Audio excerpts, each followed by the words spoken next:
কোথায় যে থাকিস, কি যে করিস কিছুই বুঝি না বাবা। এত বেলা করে কেউ খায়? মা, তুমি আমার জন্য এত ভেবো না। আমি যা করছি সবার ভালোর জন্যই তো করছি।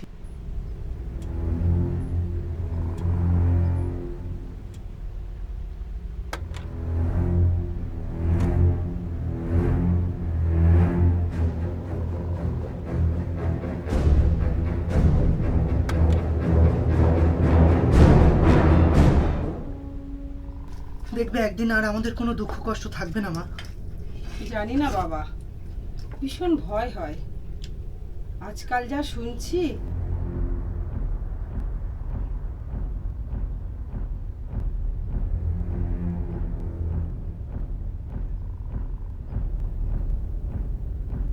সব ঠিক হয়ে যাবে, আমি বলছি তো সব ঠিক হয়ে যাবে।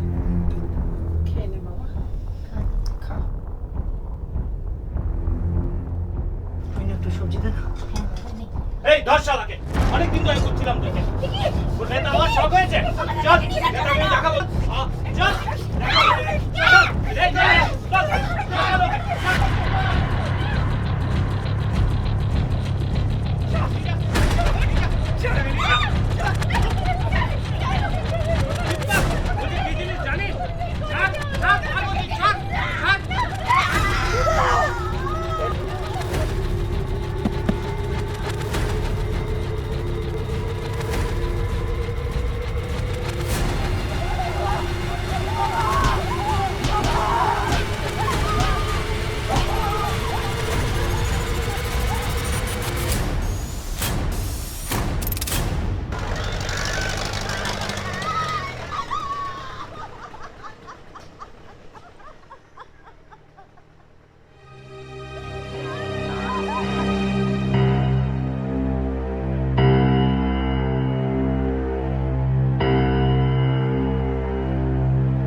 এবার বুঝবি কত দানে কত জানো। খুব পারছিস দেখা। শুনুন না, কি হয়েছে? আমাকে একবার ছেড়ে দিন, আমি বাবাকে দেখে আসি। আগে মনে ছিল না? বাড়িতে কেউ নেই দেখবার মতো। আগে তোর মনে ছিল না? শুনুন না, আগে মনে ছিল না কাজ করার আগে? আমাকে তোর একবার মতো ছেড়ে দিন। কুত্তাবেজকে কি করে সাজা করতে হয় একবার ছেড়ে আমার দিন। জানা আছে। চাপ! স্যার, একবার ছেড়ে দিন না স্যার, তারপর আপনি যা বলবেন আমি যা! তাই বলবো, স্যার। বলছি, চাপ! শীর্ষস্থানীয় নেতার বিরুদ্ধে ওঠা অভিযোগ তদন্ত করে দেখার কথা ঘোষণা করেছে সরকারি কৌশলীর দপ্তর। অভিযোগের মধ্যে রয়েছে গুপ্তচর বৃত্তি, প্রতিবাদকারীদের হত্যায় উস্কানি দেওয়া, সামরিক ছাউনিতে হামলা ও অর্থনীতিকে ধ্বংস করা। কিন্তু কে বা কারা এসব অভিযোগ দায়ের করেছেন সে সম্পর্কে সরকারি আরে মিনু। কৌশলীর দপ্তর থেকে কিছু বলা হয়নি। না বাবা, একটা কাজের ব্যবস্থা যদি করতে পারিস। হ্যাঁ মা, দু একজনের সঙ্গে কথা হয়েছে, বলেছে ব্যবস্থা করে দেবে। আরে রতনের সঙ্গে দেখা করার কোনো ব্যবস্থা হলো? না মা, যতীন গেছিল, 3-4 মাসের আগে কোনো ব্যবস্থা করা যাবে না, ভীষণ কড়াকড়ি চলছে। বড্ড চিন্তা হয় বাবা, কেমন যে আছে ছেলেটা কে জানে। আমাদের সুখের সংসারটা শেষ হয়ে গেল, কার যে নজর লাগলো কে জানে।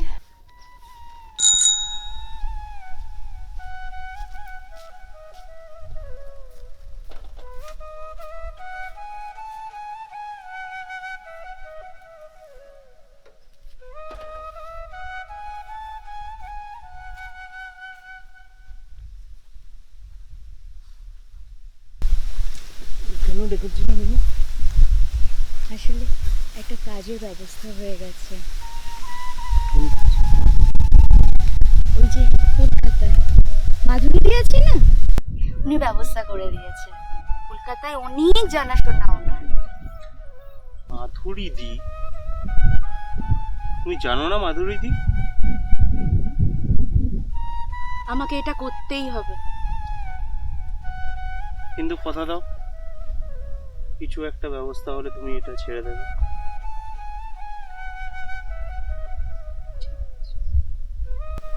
ওই নৌকোটায় চলো না, যাই দুজন মিলে গিয়ে ঘুরে আসি।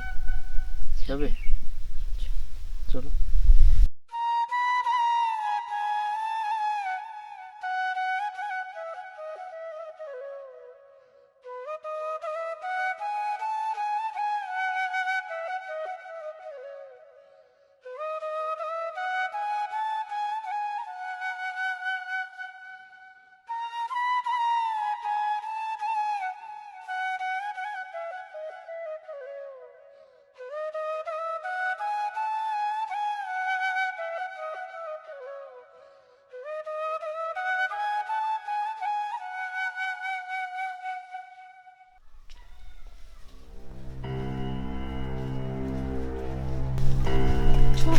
চল চল তাড়াতাড়ি চল ট্রেন ধরতে।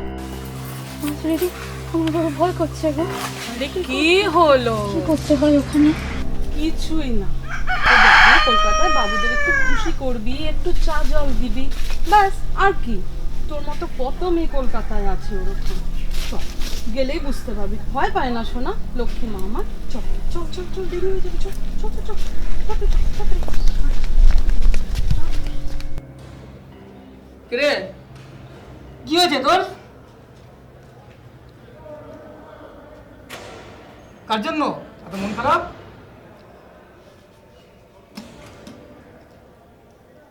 এই তো কটা দিন হলো, এখনো অনেক সময়, বুঝেছিস?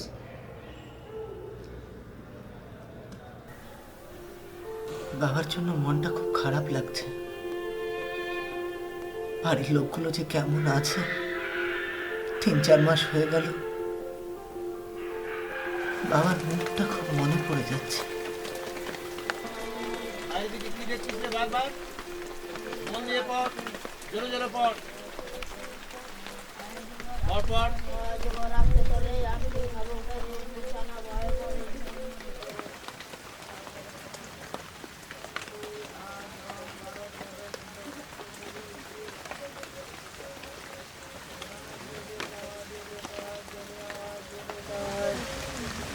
ভালো আছেন তো?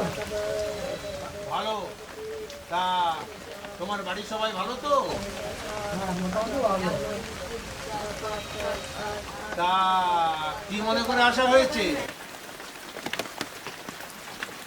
একটা লাউ নিয়ে এসেছি, আপনাকে দেখো বলে আমার বাসে একটু পাশের গ্রামে যাবো রতনকে নিয়ে। ঠিক আছে, যাও রতনকে নিয়ে যাও, তবে কালকে কিন্তু আবার পড়তে পাঠাবে। হ্যাঁ হ্যাঁ আচ্ছা, এই পড়ো, তোমরা পড়ো। পাঠাবো। হ্যাঁ রতন, যাও বাবার সঙ্গে। এই তুমি এদিকে সরে এসো। এই ছেলে, সরে বসো, পড়ো। জোরে জোরে জোরে। অজগর আসছে তেড়ে, আমি ভয়েই বলে, ইগল পাখি ডাকে।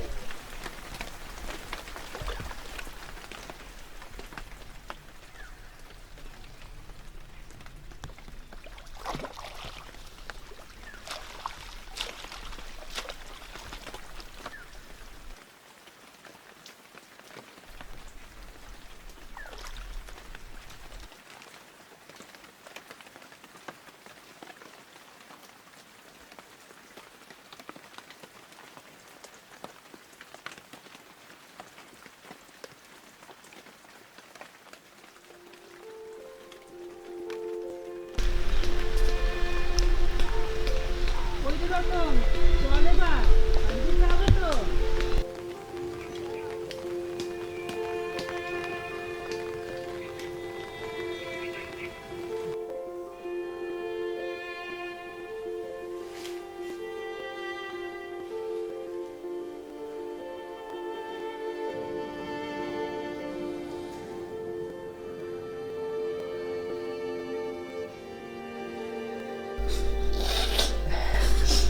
হ্যাঁ মিনু, বাবা কেমন আছে রে?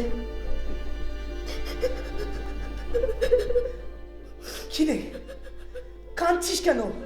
বল না।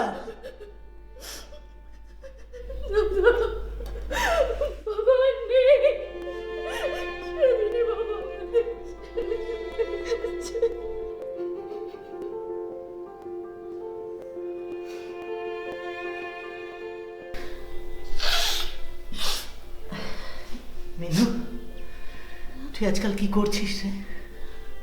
কলকাতায় একটা শাড়ির কারখানায় কাজ পেয়েছি, এক্ষুনি ট্রেন ধরতে যাব। চিন্তা করিস না দাদা, আমাদের সংসার ভালো মতো চলছে। যতীনদা সব সময় আমাদের সাথে সাথে আছে। আমি সব দেখাশোনা করছি, সব দেখি, যতীন, আমি সব দেখে নেব। আমার বোনের মাটাকে একটু তুই সাবধানে। তুই চিন্তা করিস না, আমি সব দেখাশোনা করবো। দাদা, তোরা একটু সাবধানে থাকিস, সাবধানে যাস। তুই সাবধানে থাকিস, চিন্তা করিস না দাদা, আমি আছি। আমি মাকে দেখবো দাদা, তুই চিন্তা করিস তুই মাকে বলিস আমি এখান থেকে চিঠি লিখব মাকে। ঠিক আছে। আর চলি রে, আসি, ভালো করে থাকিস। তোরা সাবধানে থাকিস। মা, তুমি কি জানো মিনু ওখানে কাজ করে? সত্যি করে বলো মা, মিনু কি কাজে যায়? মিনুর মুখ থেকে সন্দেহ হয়। সেদিন চোখে চোখ রেখে আমায় কাজের কথা বলল না। মা, তুমি কি জানো মিনু ওখানে কাজ করে? আমার কাছে পৃথিবী শূন্য, তবু আমার বুক ফেটে যাবে যদি শুনি মিনু নষ্ট হয়ে গেছে। মা, তোমাকে তো আসল কথাটাই বলা হলো না। স্কুলের মাস্টার মশাই নিতাই বাবু। কি রতন নাকি? হ্যাঁ স্যার। হ্যাঁ হ্যাঁ, এসো, দরজাটা বন্ধ করে এসো।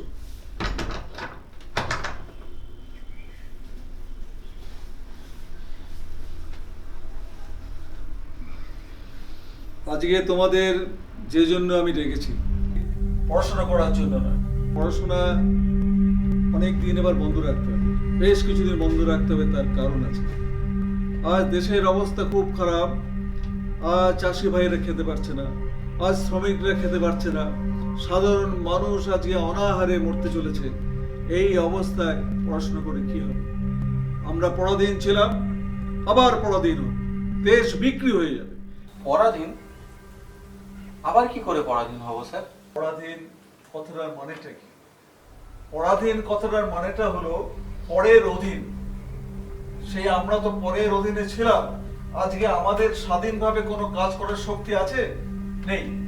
দেশের বেশ কিছু বড় লোক যোদ্ধা, তারা আজকে পিছন দিক দিয়ে এই দেশটাকে চালাচ্ছে। তারা বড় লোক হবে, গরিবরা আরো বেশি করে গরিব হবে। আজকে আমরা মুখে বলছি দেশ স্বাধীন হয়েছে। এই কোন স্বাধীনতা? এই স্বাধীনতা আমরা চাইনি। আমরা শোষণহীন সমাজ চাই, আমরা সত্যিকারের স্বাধীনতা চাই। স্যার, তাহলে আমাদের এখন কি করতে হবে? সেইটা বলবার জন্যই তো আমি তোমাদের ডেকেছি। তোমাদের এখন যেরকম ভাবে আমি বলবো সেরকম ভাবে তোমাদের এগোতে হবে। স্যার, আপনি যা বলবেন আমরা তাই করব স্যার। দেশের জন্য আমরা মরতেও রাজি আছি। হ্যাঁ স্যার। হ্যাঁ স্যার। এটা ধরো রতন, এটা আমি পরে বুঝিয়ে দেবো। এটা কি আছে তুমি দেখেও নিতে পারো।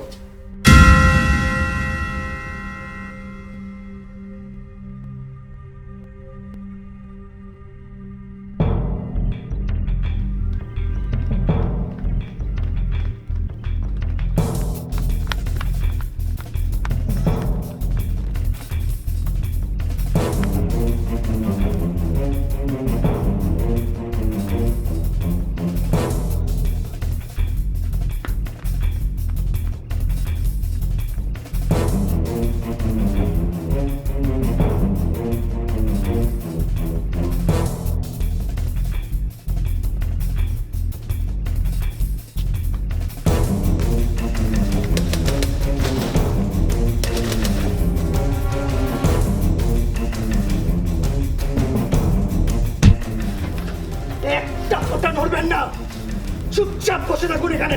শেষ করে দেবো কিন্তু।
বলছি, গুলি করে দেবো কিন্তু।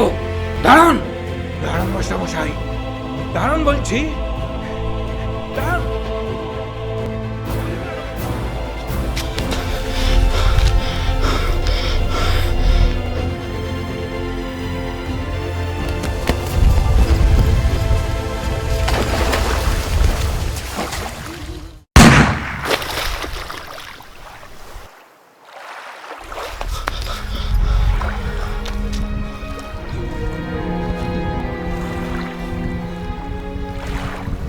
ওরে মূর্খের দল, তোরা তোরা দেশের কথা ভাবলি না, তোরা দেশের কথা ভাবলি না।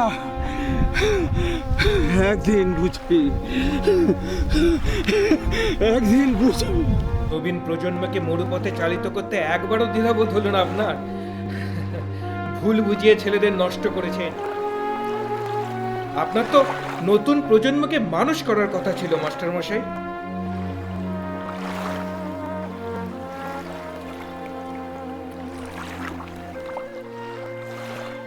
তারপর মা, তুমি তো জানো কেমন করে সব গন্ডগোল হয়ে গেল।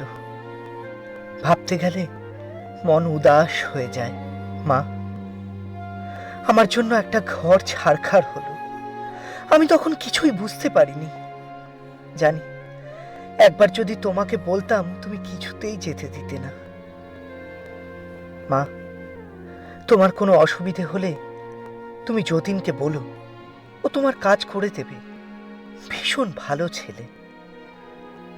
তোমাকে একটা কথা বলাই হয়নি, যতীন মিনুকে ভালোবাসে। মিনুকে বলবে ও যেন যতীনকে বিয়ে করতে রাজি হয়। দেখবে ওরা খুব খুশি হবে।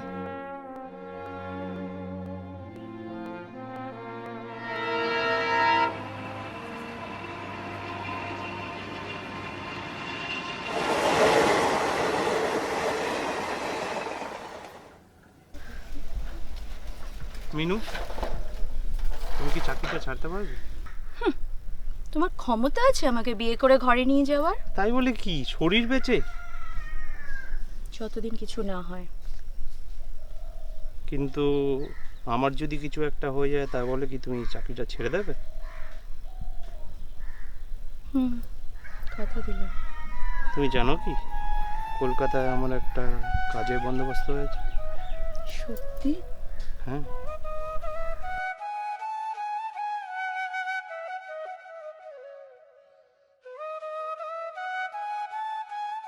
মা, তুমি শরীরের দিকে খেয়াল রেখো। তুমি দুঃখ করো না। একদিন দেখবে আমি তোমার চোখের জল মুছবো কোনো সূর্য ওঠা ভোরে। মা, তুমি জেগে থেকো, জেগে থেকো, জেগে থেকো। আবেগ না থাকলে কিছু হয় না, তেমনি আবেগ যেন মোর পথে চালিত না করে।